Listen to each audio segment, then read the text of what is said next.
Itu paman dari Syekh Nurdin Arandiri sendiri.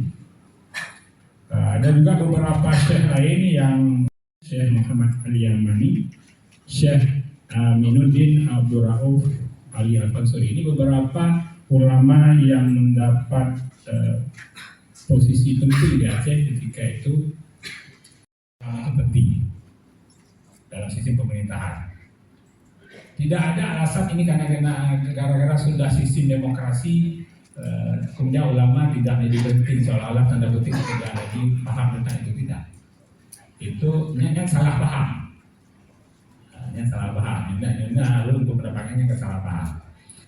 Nah, itu satu, saya mengingatkan kembali memori kita semuanya. Yang kedua, saya menyampaikan bahwa ada sejarah pahit dalam perkembangan cerah Islam di Aceh ini. Itu pasca kemerdekaan, ketika Aceh bergabung dengan NKRI, ini memproklamasikan kemerdekaan bersama di tahun 45. Kemudian terjadi agresi Belanda kedua di tahun 47, yang kemudian hampir seluruh wilayah Indonesia ini dijajah oleh Belanda kecuali Aceh. Dijanjikan tetapi tidak ditepati tentang penolakan Syariah Islam ini, karena ada cita-cita besar dari pimpinan Aceh ketika itu bagaimana memajukan Aceh melalui Syariah Islam. Terusnya, yang kita dapat hanya keistimewaan Aceh, tetapi itu keistimewaan yang hanya di atas kertas. Tidak ada regulasi yang mengikat yang kemudian menyebabkan Aceh bisa melaksanakan keistimewaan tersebut. Dan Syariah Islam itu berjalan. Kalau itu tidak melibatkan unsur pemerintah, itu dikhawatirkan itu Syariah Islam itu hanya pembicaraan di masjid atau di mimbar. Lalu bagaimana kita merumuskan itu? Syariah. Yang mengakomodir seluruh pemberlakuan hukum di Aceh, Syariah Islam bisa berjalan. Tidak hanya persoalan keperdataan keluarga, juga keperdataan lainnya termasuk ekonomi, termasuk persoalan jinayah. Harus bisa. Ini harapan besar ketika itu, dan ini jadi problem berikutnya ternyata. Problemnya, hak penegakan hukum itu bukan saja di mahkamah, tetapi juga ada di level di bawahnya, di kejaksaan maupun di polisian. Kita ingin di Aceh itu dikecualikan. Polda itu harus seizin gubernur, kita itu minta. Seizin gubernur dan sudah mendapat masukan dari Wali Nanggro maupun MPU. Karena ini terkait pelaksanaan Syariah Islam. Kemudian Kejati juga seperti itu kita mau. Pemasangan itu seperti itu dulu.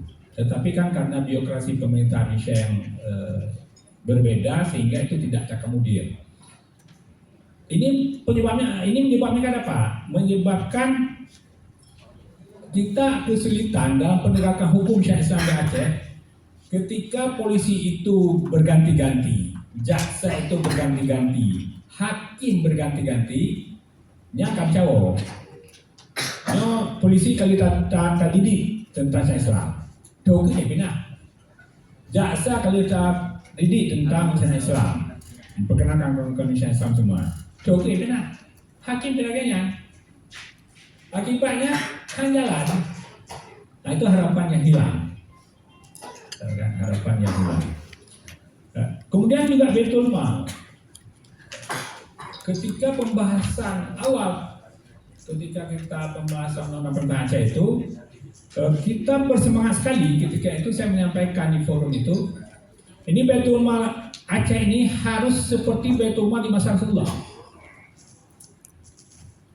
Bagaimana di kita itu kas daerah itu Baitul Mal, sehingga zakat itu menjadi PAD, pendapatan asli daerah, dan itu dibebankan ke semua masyarakat.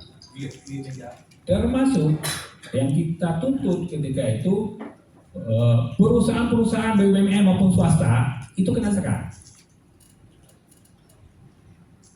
Dan itu supaya itu berjalan dan tidak membebani masyarakat, kita usulkan perumusan itu bahwa 2,5% ketika dipotong zakat itu menjadi pengurangan pajak.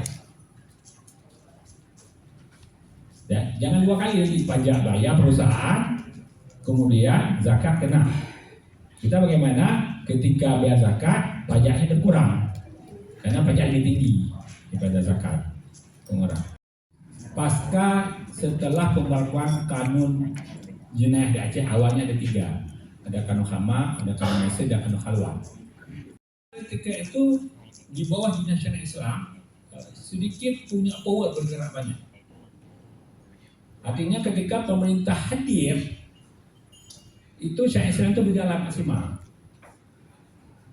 Tapi yang pemerintah hanya hadir, nya agak hancur. Tanya kan hanya posisi kewenangan. Mara'a minkum mara'a minkum mungkar. Nya tanya ulama kan buat periode kedua. Tanya tidak dia tanya bilisani. Nah, posisi yang bilisani kan hanya tak keluar-keluar dengan tempat ni. Kesempatan lagi ada yang anak ni weekend sembahyang tak pasal lah, tak biasa tak sadar ni ya, tapi yang hanya tak biasa tak pasal di awal, hanya sadar yang kedua sadar ya. Saya termasuk yang orang tua saya itu tiap waktu salat itu mengajak saya ke masjid, termasuk subuh yang macam ubin lah. Karya-karyanya hanya tajak masjid nama. Begitu azan berbunyi, hanya tajak masjid nama. Awal jamu orang tua memaksa kita bangun subuh itu terpaksa kita. Dalam tengah tajak, tapi mata tengah tajak, dan sembahyang tengah. Tapi dipaksa. Ketika seperti ini sudah biasa. Nah, maka dia jangan kita paksa dia. Nyacik cara-caranya kita paksa, dan itu kewenangan dari pemerintah bukan di kita. Kita hanya memberikan kebijakan, menyampaikan kebijakan, supaya pemerintah mengambil kebijakan itu. Nah, ini ada beberapa harapan. Terlepas dari itu semuanya, ini ada beberapa hal yang ingin intinya itu kasus-kasus yang marak sekarang, karena ada informasi dari hakim, beberapa hakim di Mahkamah Syariah sekarang sudah marah gugat cerai oleh para istri pada suami. Ini persoalan rumah tangga yang rusak. Banyak yang ada cerai sedikit. Dengan hak caranya. Hanya terfikir itu bahagian dari syariat Islam. Ini apa maksud yang disampaikan? Berdasarkan syariat Islam, ini akan terlewatkan masalah sabuk. Tidak terurus. Ini ada penyakit baru. Ada fenomena baru di masyarakat. Banyak sekali keluarga sekarang beradu. Kita ingin teliti siapa penyebabnya. Beberapa temuan tunjukkan bahwa tidak ada tanggung jawab laki-laki terhadap keluarganya. Ini yang kemudian dalam rangka penegakan syariat Islam. Kalau syariat Islam berjalan, semestinya masyarakat itu bagus. Keluarga bagus, anak-anak bagus, masyarakat bagus. Bagaimana mewujudkan masyarakat bagus kalau keluarga amburadul? Persoalan kacau balau semua. Anak-anak menjadi rusak semuanya, berdolan bebas dan seterusnya, judi online semuanya. Itu kan karena tidak dikembang oleh keluarga. Nah, ini ada masalah. Saya ingin sampaikan bahwa persoalannya hanya saya bicarakan semuanya. Terlupakan. Persoalannya salah satu persoalan terlupakan. Itu satu. Ada isu lain yang juga banyak dan tidak terbicarakan juga. Hampir di semua tempat saya menemukan persoalan warisan tidak terbagi dan ibu. Dan tempat yang bertahun-tahun hanya bagi-bagi warisan. Seolah-olah bukan syariat Islam. Hanya bikin syariat Islam yang hanya kebesaran muslimah, bicara masalah kerusakan moral, ya kan? Bicara tentang salat berjamaah, puasa Ramadan, seolah-olah itu saja syariat Islam. Persoalan warisan itu nyenkan temu kampung masing-masing. Mungkin lembaga yang masing-masing bilangnya aja. Sangat fatal. Dan itu tidak terbicarakan. Lu coba melakukan riset di beberapa pengajian ada di Mengasah, di masjid atau di sosok itu semua. Ya kan? Ini hampir yang memberikan materi tentang warisan itu sangat-sangat sedikit. Hanya saja. Tentang warisan hanya saja. Hidup pun masyarakat di warisan. Yang terjadi di masyarakat, nyonya meninggal, dulu bicara warisan, yang kayak gojunya anak yang lomba. Salah jadi. Walaupun saya mengatakan bahwa warisan itu harus sesegera mungkin dibagi. Nyatanya masyarakat Aceh jadi yang kali puluhnya kali kan punya badai harus bagi warisan. Tetapi yang tidak, mana bagi-bagi. Yang meninggal ya, mak tentang yang alasan dan nama. Yang dicingoh maknya kawin dengan lintu baru, lintu lain, kabeh atau warisan yatim direbut oleh lintu baru. Atau mungkin meninggal mak, mentana ya, ada bagi ke warisan. Iya, kawilah lain. Yang ada bersangkutannya, yang pemerintah dicawon. Ini geroji pemerintahnya. Jadi pemerintah ini birokrasi juga geroji. Jadi makanya hatinya yang mengawal. Jadi posisi maka judulnya tepat ini. Bagaimana sinergitas antara ulama Dayak dengan internal kampus untuk mengawal. Posisi mengawal kita tidak sebagai penindak pemerintah. Saya pikir beberapa hal itu yang mungkin bisa disampaikan ke kita Kamandung. Ini bukan menggurui dan hanya menyampaikan apa yang lo tahu berdasarkan pengalaman beberapa tahun terakhir dilibatkan dalam beberapa kegiatan oleh pemerintah dan mereka mengambil kebijakan pemerintah. Di sini bagaimana menggambarkan antara kampus dan ulama Dayak memang duduk bersama merumuskan itu dengan itu dia ulama pemerintahnya tentang saya Islam. Pokoknya itu pun birokrasi mental kita yang kemudian harus memandu itu. Cuma beberapa catatan akhir yang ingin sampaikan bahwa ketika kita bicara tentang Islam, yang tidak bentuk pada kanun yang ada saja yang terdapat. Banyak hal aspek yang Islamnya yang belum kita jalankan, dan itu harus tanya yang pikir untuk beri masukan ke para pemerintah untuk meneruskan kebijakan terkait dengan program maupun regulasi. Kalau kita tidak lakukan itu, maka itu kemudian tidak bisa diharap banyak dari kalau hanya mengharap pemerintah berjalan sendiri, yang diharap banyak.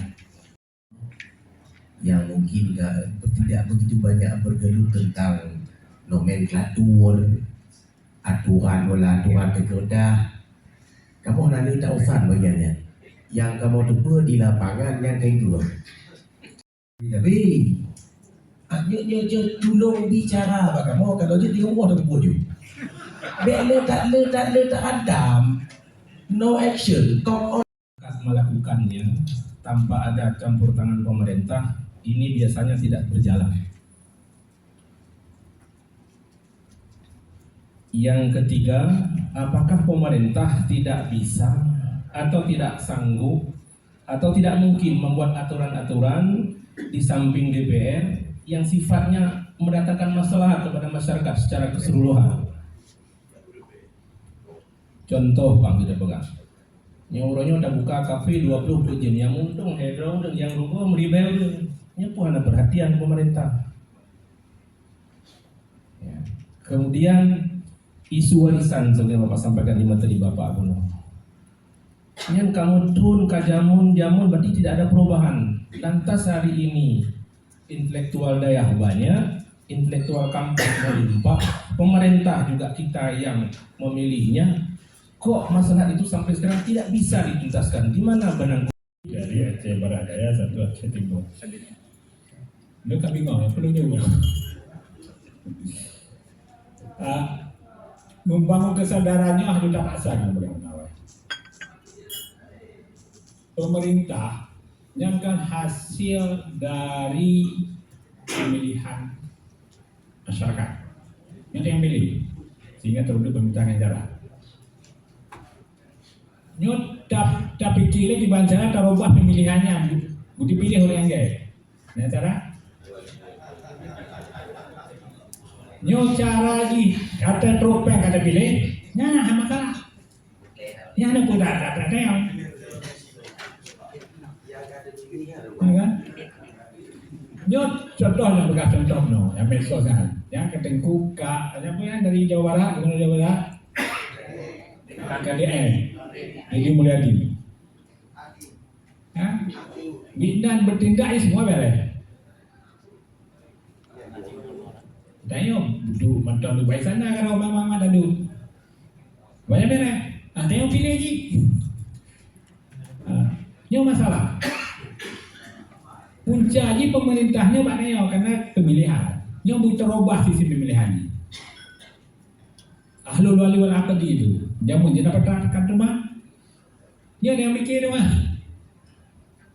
Intelektual kampus dan intelektual daya ulamanya tidur juga pikir rumahnya tak rumus kembali. Aceh hanya tremong yang modelnya pemilu. Jadi sepakat ya. Aceh kamu serahkan Mbak ulama pilih. Nyonjit kan? Dibanding ikut. Interupsi ke Profesor yang ke modelnya ongkonya. Yang kata pilihan ubah di baca. Pakai ubah pemilih. Kan? Dia tak boleh kan? Ajar dari aku nak. Cuma bagaimana saya itu masalah. Kalau kamu kampus nama itu abak kampus yang ini 22 ribu dolar, kamu gerakkan langsung selesai masalah kan?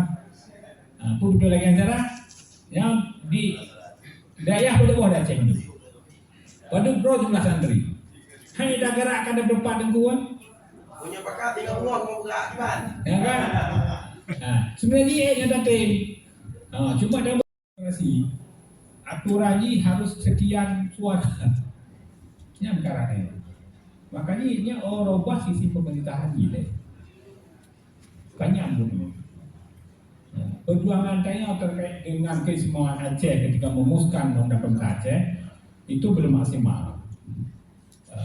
Kita sudah berusaha dan diskusi-diskusi sudah berusaha ya, kan, menyampaikan ide itu usaha sudah kita lakukan dan berbagai perjuangan.